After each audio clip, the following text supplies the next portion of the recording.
A very good morning to all of you.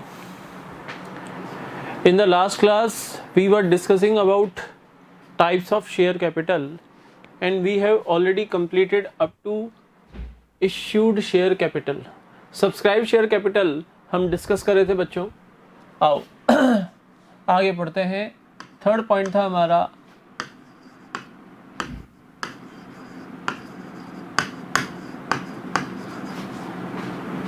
Subscribed share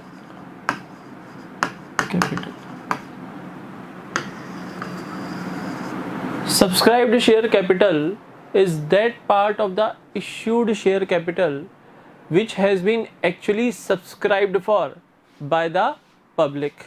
It means, for example, if the company has issued 1 lakh equity shares of rupees 10 each, out of which, after satisfying the criteria of minimum subscription, the public has applied 95,000 equity shares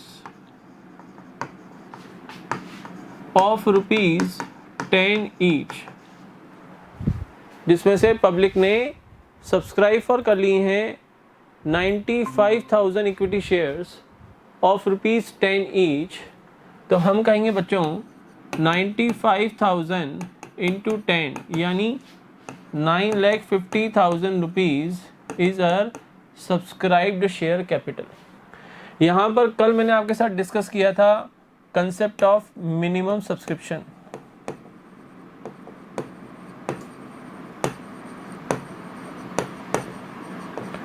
इस concept को हमने कल discuss किया था. According to the concept of minimum subscription, at least 90% of the issued share capital must be applied for by the public. Otherwise the issue will be cancelled. For this purpose, underwriters have been appointed by the company so that issue of the shares by the company never get cancelled. Company का issue of shares कभी भी cancel ना हो पाए, इसलिए underwriters company appoint करती है. अब जो सब्सक्राइब्ड शेयर कैपिटल है ये दो तरह की होती हैं. It is further classified into 2 types. एक तो होती है subscribed and fully paid up,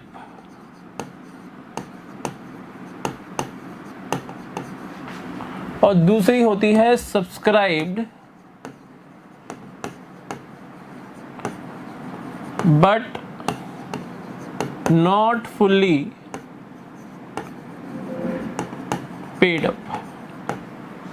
subscribed and fully paid up का मतलब है कि अगर कंपनी ने 1 लाख शेयर्स इश्यू किए ऑफ रुपीज 10 ईच, पब्लिक ने भी 1 लाख शेयर्स के लिए अप्लाई कर दिया, पब्लिक ने भी 1 लाख शेयर्स के लिए एप्लीकेशन कंपनी को दे दी.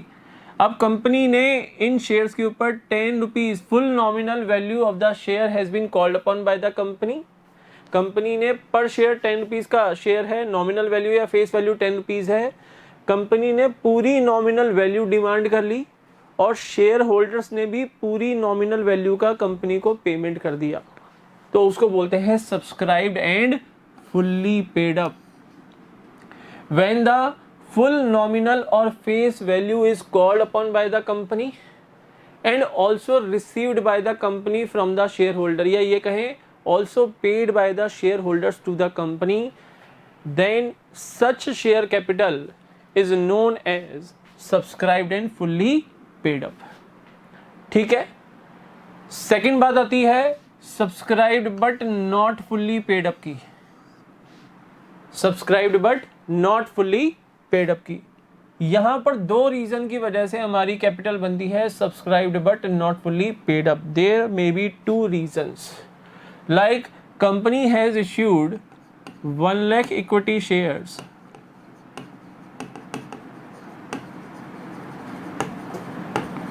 of rupees 10 each of rupees 10 each and the same number of equity shares has been applied by the company.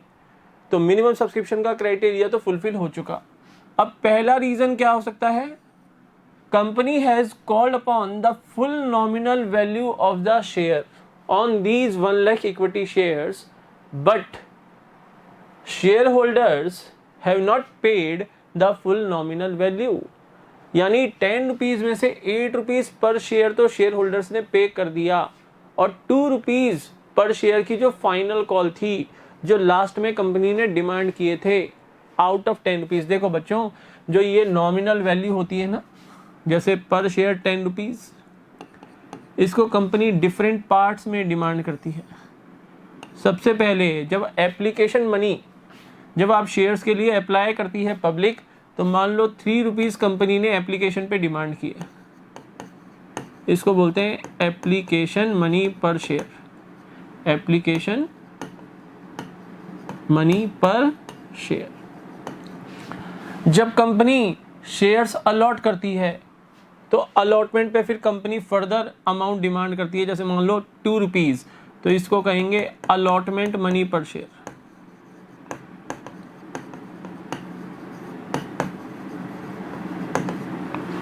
After doing the allotment company फिर फर्दर डिफरेंट कॉल्स कर सकती है. फर्स्ट कॉल, सेकेंड कॉल, और जो last call होती है उसको हम बोलते हैं फाइनल कॉल. तो मान लो 2 रुपीज, ये है आपकी फर्स्ट कॉल मनी, और 3 रुपीज इसको हम बोलेंगे second and final call money. तो मान लीजिए कंपनी ने फुल नॉमिनल वैल्यू पर शेयर डिमांड कर ली शेयर होल्डर से. फुल नॉमिनल वैल्यू यानी 3 + 2 + 2 + 3, application, allotment, first call and second and final call. All monies have been called upon by the company from the shareholders, but on 1 lakh equity shares second and final call has not been received by the company. तो उस case में company को receive कितने हुए? Only आपने demand कितने किया company ने? 1 लाख इंटू 10, यानी 10 लाख रुपीज कंपनी डिमांड कर चुकी. जबकि 1 लाख शेयर्स के ऊपर 3 rupees per share on second and final call वो हमें रिसीव नहीं हुए. इसको हम बोलते हैं कॉल्स इन एरियर्स. तो मैं इसमें से लेस कर दूंगा calls in arrears. Company call तो कर चुकी लेकिन शेयर होल्डर से रिसीव नहीं हुआ. ये हो जाएगा आपका 1 लाख इंटू 3 लाख रुपीज में लेस कर दूंगा. और ये जो रिमेनिंग 7 लाख है, ये है paid up share capital. Company ने कॉल अपॉन किए 10 लाख, शेयर होल्डर ने 3 लाख का पेमेंट नहीं किया. 7 लाख को हम बोलेंगे पेड अप शेयर कैपिटल. ठीक है ना, आगे पढ़ेंगे. ये 7 लाख कौन सी शेयर कैपिटल है? Subscribed but not fully paid up. Subscribe तो कर चुके हैं शेयर होल्डर लेकिन फुल्ली पेड अप नहीं है, क्योंकि कंपनी ने 10 rupees per share call upon किया था और शेयर होल्डर ने केवल 7 रुपीज पर शेयर का ही पेमेंट किया है. तो 7 lakh will be your subscribed but not fully paid up share capital. एक रीजन तो ये हो गया आपका कि जब कंपनी तो फुल नॉमिनल वैल्यू डिमांड कर रही है लेकिन share holder full nominal value या फेस वैल्यू का कंपनी को पेमेंट नहीं कर रहा, तो उस केस में हमारी कौन सी कैपिटल आती है? Subscribed but not fully paid up. ये था पहला रीजन. दूसरा रीजन ये है कि company full nominal value demand ही ना करे. व्हेन फुल नॉमिनल वैल्यू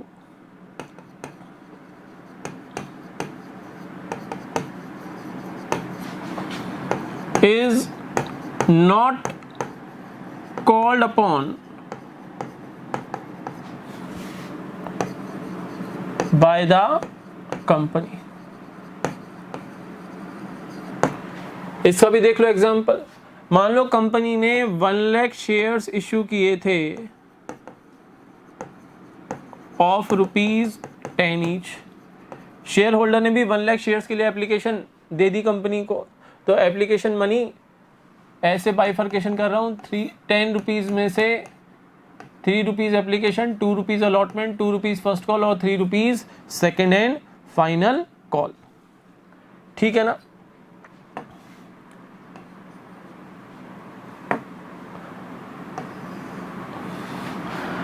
अब कंपनी ने एप्लीकेशन मनी डिमांड कर ली और अलॉटमेंट मनी डिमांड कर ली। कंपनी ने ना तो फर्स्ट कॉल डिमांड की है शेयर होल्डर से और ना ही सेकंड एंड फाइनल कॉल, ये कंपनी ने डिमांड ही नहीं किए। यानी 1 लाख शेयर्स के ऊपर आउट ऑफ 10 रुपीज कंपनी ने केवल एप्लीकेशन के 3 और अलॉटमेंट के 2 यानी टोटल 5 रुपीज ही डिमांड किए हैं।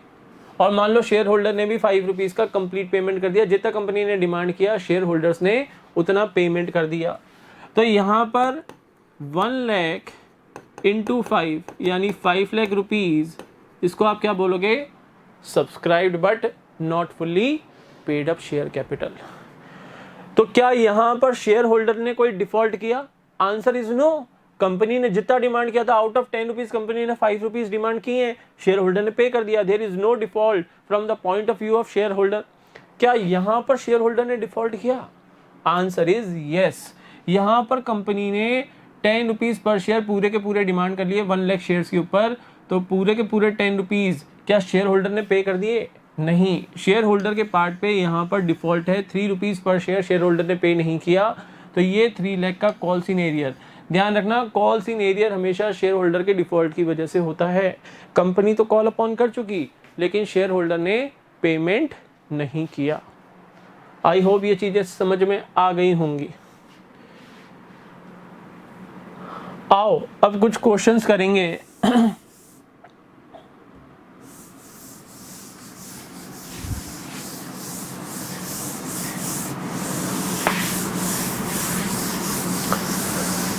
चलो क्वेश्चंस की प्रैक्टिस बाद में करते हैं, पहले टाइप्स ऑफ शेयर कैपिटल में ही आगे बढ़ते हैं। क्वेश्चंस में बाद में कराता हूं आपको। फिर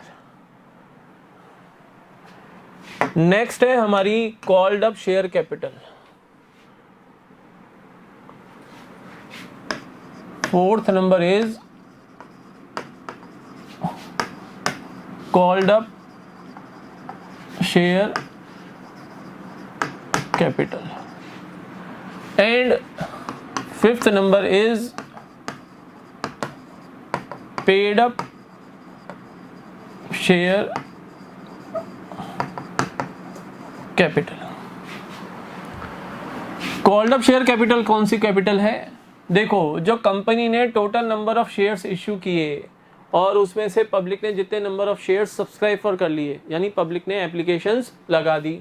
अब after making allotment of shares company ने जो 10 रुपीज़ की नॉमिनल वैल्यू का शेयर है, इस 10 रुपीज़ की नॉमिनल वैल्यू में से जितने रुपीज़ कंपनी ने पब्लिक से डिमांड कर लिए, जितने पैसे कंपनी ने पब्लिक से डिमांड कर लिए, that amount is known as called up share capital.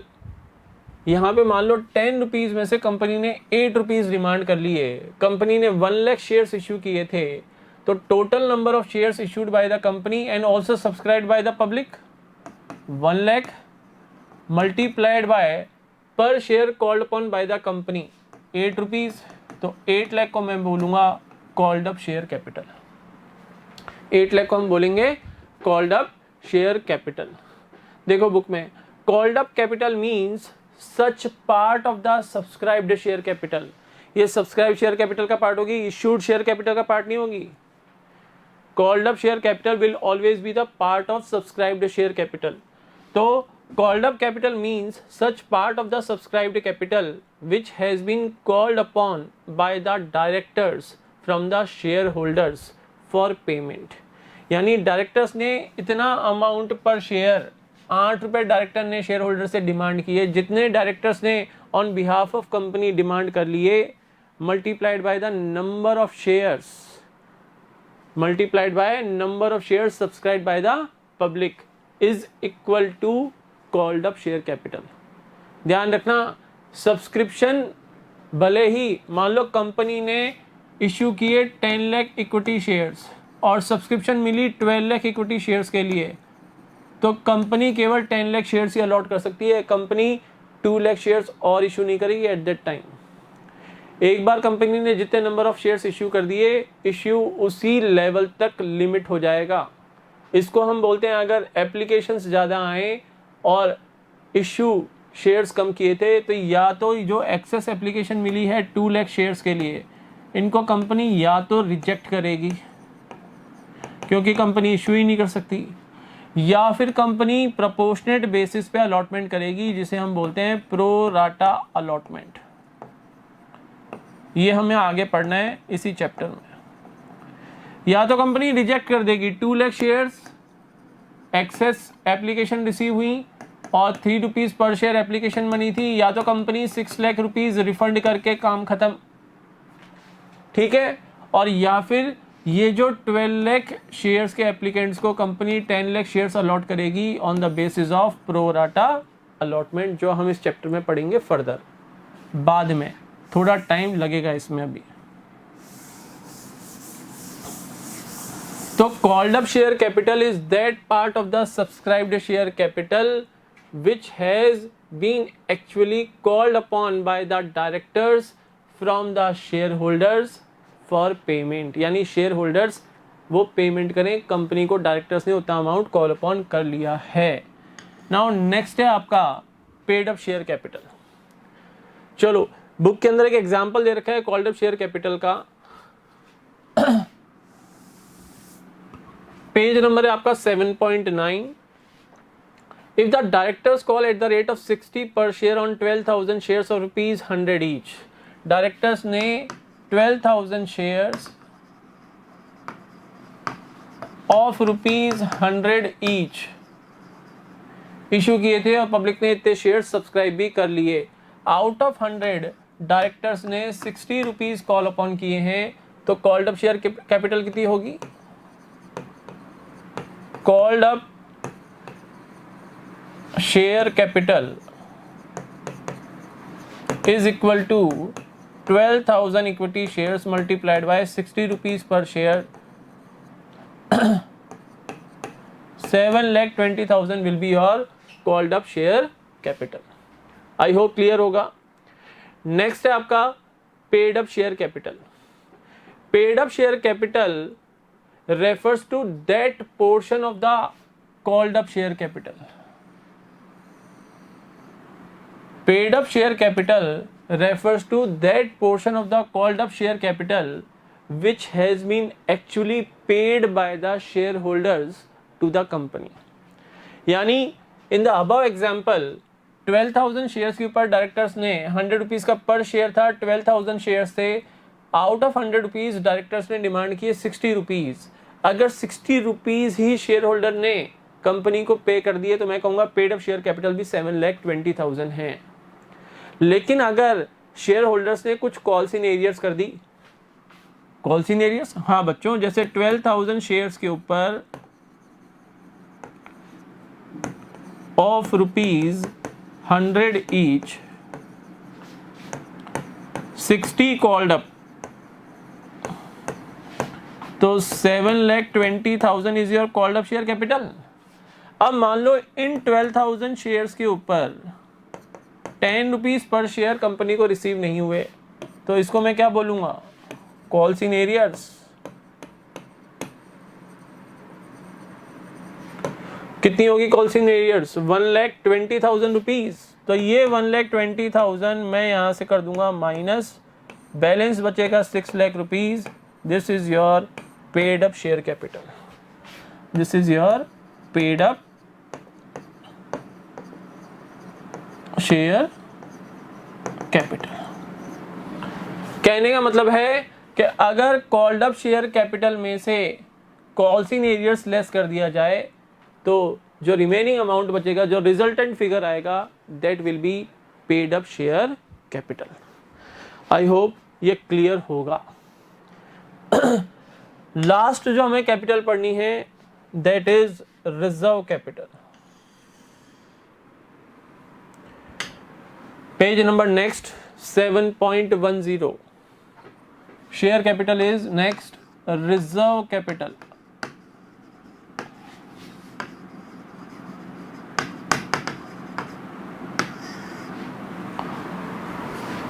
पहले मैं कुछ चीजें लिख लेता हूं, उसके बाद आपको समझाता हूं।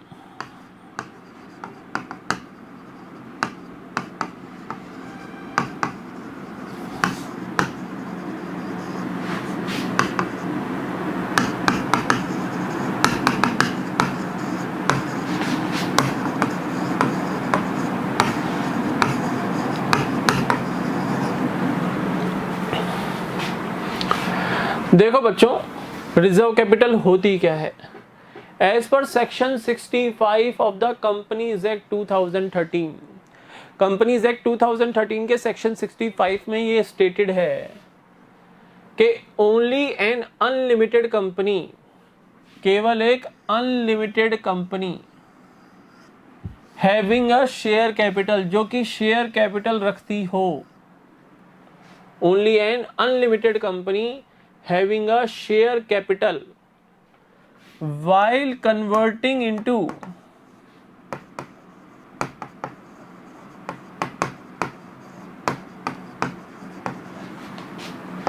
a limited company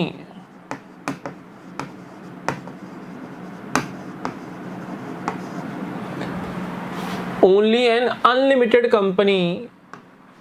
पहली कंडीशन क्या है, अनलिमिटेड कंपनी होनी चाहिए। दूसरी condition having a share capital, उस अनलिमिटेड कंपनी के पास शेयर कैपिटल होनी चाहिए। While converting into a limited company, वो अनलिमिटेड कंपनी एक लिमिटेड कंपनी में कन्वर्ट हो रही है। May have a reserve capital, केवल एक अनलिमिटेड कंपनी जो कि शेयर कैपिटल रखती है, अगर वो खुद को लिमिटेड कंपनी में कन्वर्ट कर रही है, then such unlimited company may have share capital, वो रिजर्व कैपिटल रख सकती है। May have reserve capital. Again मैं रिपीट करता हूं, केवल एक अनलिमिटेड कंपनी जिसके पास शेयर कैपिटल है, अगर वो खुद को लिमिटेड कंपनी में कन्वर्ट कर रही है तो वो रिजर्व कैपिटल रख सकती है। मे हैव रिजर्व कैपिटल, जरूरी नहीं है रखे, उसकी चॉइस है। ये अनलिमिटेड कंपनी की चॉइस है कि वो रिजर्व कैपिटल मेंटेन करे या ना करे। मे हैव रिजर्व कैपिटल लिखा हुआ है क्लियर कट। तो देखो पढ़ो बुक में, as per section 65 of the companies act 2013 only an unlimited company having a share capital while converting into a limited company may have reserve capital.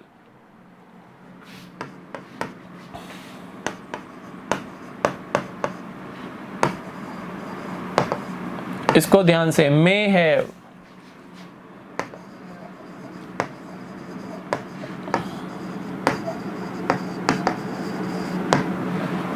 May have reserve capital.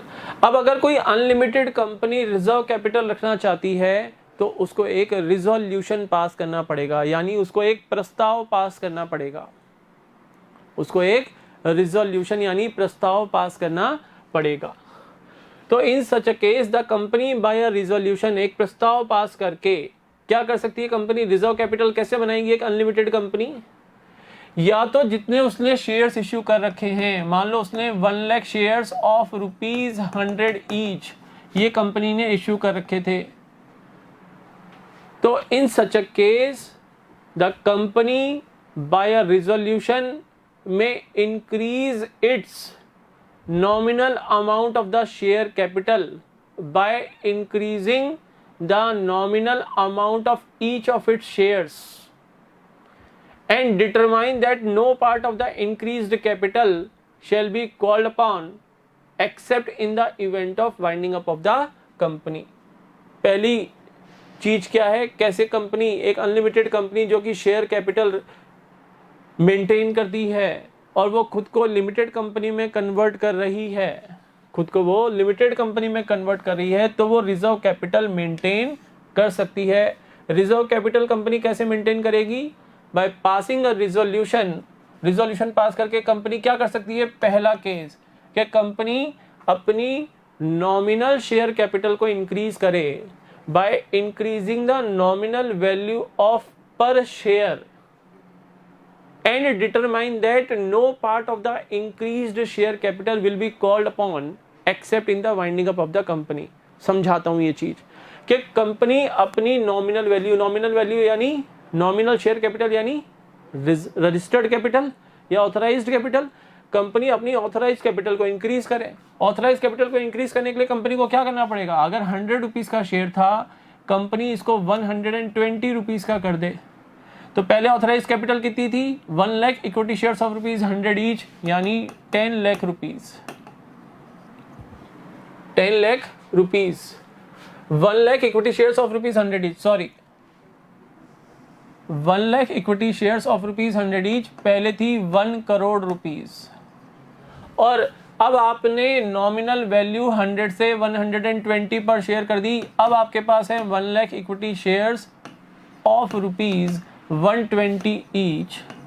आपकी nominal value हो गई 1 crore 20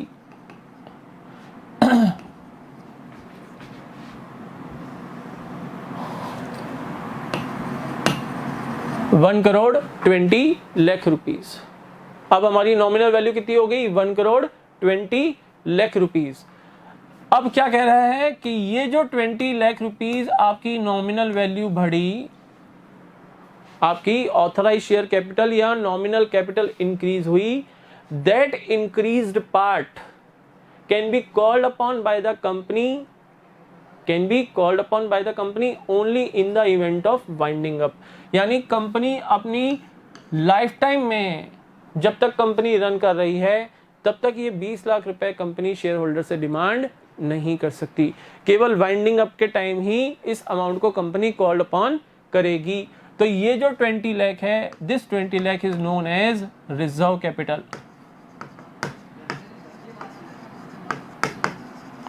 this 20 lakh is known as reserve capital. ये तो हो गई point number first. Again discuss करते हैं इसको कि कंपनी अगर रिजर्व कैपिटल क्रिएट करना चाह रही है तो in such a case the company by a resolution may increase the nominal amount of the share capital by increasing the nominal value पर share, by increasing the nominal value of per share and determine that, और company ये तय करेगी and determine that no part of the increased share capital shall be called upon except in the event of winding up of the company। Example देख लो, again वापस समझाता हूँ। 1 lakh equity shares company ने authorise कर रखे थे, कंपनी ऑथराइज थी 1 lakh equity shares issue करने के ऑफ रुपीज 100 ईच। कंपनी ने अपनी इक्विटी शेयर की नॉमिनल वैल्यू को 100 से 120 तक इंक्रीज कर दिया, यानी 20 रुपीज पर शेयर कंपनी ने इंक्रीज कर दिया। अब कंपनी के पास है 1 lakh equity shares of rupees 120 each. पहले नॉमिनल वैल्यू थी शेयर कैपिटल की 1 करोड़ रुपीज, अब है 1 करोड़ 20 लाख। अब इस 1 करोड़ 20 लाख में से कंपनी 20 लाख केवल eight the time of winding up he demand कर सकती है शेयर होल्डर से। ठीक है सर, क्या ये ऑथराइज्ड कैपिटल सब्सक्राइब भी है? हाँ बेटा, इतने ही कंपनी ने इशू भी किए हैं और इतने ही पब्लिक ने सब्सक्राइब भी किए हैं। पब्लिक सब्सक्राइब करेगी तभी तो कंपनी कॉल अपॉन कर पाएगी। पब्लिक इतने शेयर सब्सक्राइब करेगी तभी तो कंपनी कॉल अपॉन कर पाएगी। तो जितनी कंपनी की, यहाँ पर ये मान के चल रहे हैं कि जितनी कंपनी की ऑथराइज कैपिटल है उतने ही कंपनी ने इशू भी किए हैं और उतने ही पब्लिक ने सब्सक्राइब फॉर भी कर लिए हैं। दूसरा तरीका जो ऑथराइज जो रिजर्व कैपिटल को क्रिएट करने का जो दूसरा तरीका है कंपनी के पास, वो ये है कि जितने भी शेयर्स कंपनी ने इश्यू कर रखे हैं, in such a case the company by a resolution may provide that a specified portion of the uncalled share capital shall not be called upon except in the event of winding up of the company। Company ये decide कर ले, company ये provide for कर दे कि जितने shares company ने issue कर रखे हैं, जैसे मान लो 1 लाख शेयर्स ऑफ रुपीज 10 ईच या ऑफ रुपीज 100 ईच कंपनी ने इश्यू किए थे और पब्लिक ने सब्सक्राइब फॉर भी कर लिए थे। अब कंपनी ने 100 में से 70 रुपीज तो ऑलरेडी डिमांड कर रखे हैं, ये तो कंपनी ने कॉल्ड अपॉन कर लिए और पब्लिक ने पे भी कर दिए, यानी there is no default from the share holders. अब जो रिमेनिंग 30 रुपीज हैं, अगर कंपनी कह दे इन 30 रुपीज में से 20 रुपीज कंपनी केवल eight the time of winding up he demand करेगी और जो रिमेनिंग 10 है वो कंपनी कभी भी डिमांड कर सकती है। तो 1 लाख शेयर्स इंटू 20 ये कंपनी केवल वाइंडिंग अप के केस में ही डिमांड करेगी ना शेयर होल्डर से। तो 1 लाख इंटू में 20 यानी 20 lakh rupees will be the reserve capital for the company. ठीक है ना। देखो अब सेकंड पॉइंट कि अगर कंपनी रिजर्व कैपिटल क्रिएट करना चाहती है तो in such a case the company by a resolution, company एक प्रस्ताव पास करके में प्रोवाइड कर सकती है कि एक specified portion of the uncalled share capital, भाई 70 कॉल्ड अपॉन कर लिए थे तो 30 रुपीज अनकॉल्ड है ना पर शेयर, तो 30 में से एक स्पेसिफाइड पोर्शन यानी 20 rupees per share shall not be called upon accept in the event of winding up of the company. केवल वाइंडिंग अप के केस में ही कंपनी ये 20 रुपीज डिमांड करेगी, during the life time of the company ये 20 rupees per share company demand नहीं करेगी। ये था बच्चों रिजर्व कैपिटल। अब कंपनी रिजर्व कैपिटल क्रिएट क्यों करती है, पहले तो देखो रिजर्व कैपिटल की एक समरी देख लो। अब इन सच अ केस, बुक में देखो लिखा हुआ है in such a case the increased capital in case number 1, ये इंक्रीज्ड कैपिटल 20 लाख रुपए से कैपिटल को हमने इंक्रीज किया था, और specified portion of the uncalled capital in case number 2, specified portion, ये रहा specified portion of the uncalled share capital, ये 30 रुपीज पर शेयर इंटू में 1 लाख यानी 30 लाख आपकी अनकॉल्ड शेयर कैपिटल थी, becomes the reserve capital. Reserve capital is available for making the payment to the creditors at the time of winding up of the company. ये जो reserve capital हमने create की 20 lakh rupees की in case number 1 and also in case number 2, ये जो amount है ये winding up के टाइम शेयर होल्डर से डिमांड किया जाता है for making the payment to the creditors of the company. यानी जब हम कंपनी का लिक्विडेशन कर रहे हैं, कंपनी हम बंद कर रहे हैं, बिजनेस अब आगे रन नहीं करेंगे, तो कंपनी के एसेट्स को बेच के लायबिलिटीज का पेमेंट करना होता है। तो अगर क्रेडिटर्स को पेमेंट करने के लिए पैसे की कमी पड़ रही है तो ये 20 लाख रुपीस जो रिजर्व कैपिटल के हैं ये शेयर होल्डर से कॉल अपॉन किए जाते हैं और फिर क्रेडिटर्स को पेमेंट किया जाता है। ठीक है, तो ये थे आपके different types of share capital. सबसे पहले हमने पढ़ा था ऑथराइज शेयर कैपिटल, फिर issued share capital, unissued share capital.